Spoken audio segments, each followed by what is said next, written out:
kita menyaksikan pertandingan eksibisi kalian. Kita cukup bangga.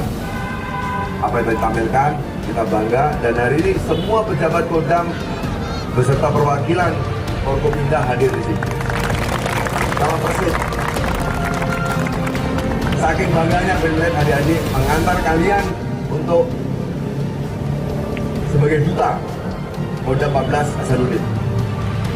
Nanti Kodam 14 Hasanuddin akan mengirim 3 tim perwakilan Sulawesi Tenggara, Sulawesi Barat, dan Sulawesi Selatan.